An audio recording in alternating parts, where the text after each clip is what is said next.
জানে আমি গুনাহগার। মক্কা মদিনা আল্লাহ বহুতবার নিছে। ওই মক্কা মদিনা গেলে কিছু কিছু প্রবাসীদের কারগুজারি শুনলে আরে সহ্য করা যায় না।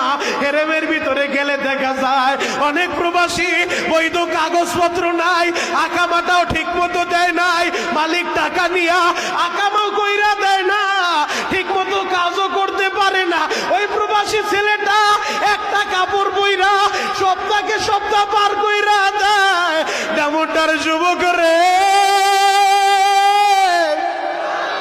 খায়া না খায়া আল্লাহর কাছে কাঁদতে থাকে, আল্লাহ মাসটা শেষ হইলে আমার সন্তানের স্কুলের ফি দিতে হইব, মাসটা শেষ হইলে ঋণের বোঝার জন্য মানুষ আমার মায়ের চাপ দিব, আমার বিবিরে চাপ দিব। এই দিক দিয়ে কাজও করতে পারি না, বৈধ কাগজপত্র না থাকার কারণে। আল্লাহ তুমি আমারে সাহায্য করো। এজন্য মা বোনদেরকে বলবো, ওই প্রবাসী স্বামীরে আপনি টাকার জন্য প্রেসার দিয়েন না। যদি প্রেসার দেন, অনেক যুবক এমন আছে এই প্রেসার সহ্য করতে না পাইরা আত্মহত্যার রাস্তাটা বাইসা নেই রে ভাই। ওই যে কয়েকদিন আগে তোমরা কি দেখো নাই, আমার মাদারীপুরের ছেলেরা ইতালি যাওয়ার পথে, আরে ইতালি যাওয়ার পথে আমার মাদারীপুরের 10টা ছেলে 10টা মায়ের কোলটা খালি কইরা দুনিয়া থেকে বিদায় নিল। যুবক রে এখন বসে বসে ওই প্রবাসী ভাইটার জন্য কাঁদবা, ও আমার বাবারা প্রবাসী ছেলেটার জন্য কাঁদবা। প্রবাসী জীবনটা কত কষ্টের জানো। আজকে ভাইয়ের টাকা পাইয়া মোটর সাইকেল হাঁকাইয়া এলাকার ভিতরে তাও দেখাইতে থাকো।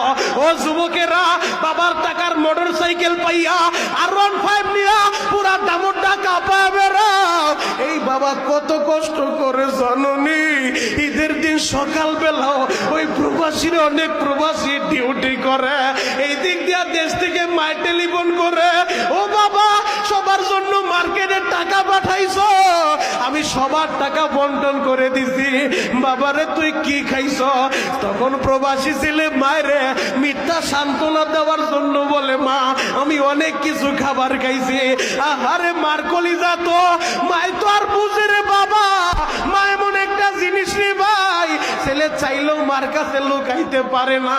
মা বলে, বাবা সত্যি করে বল। তখন মার কাছে সত্য তার গোপন থাকে না। মা বলে, বাবা রে ঈদের দিনও তুই ডিউটি করো। যুবক রে সেই বাবার টাকা পাইয়া, সেই ভাইয়ের টাকা পাইয়া আর 15 ভাগাইতে থাকো, ওই বাবা ওই ভাইটা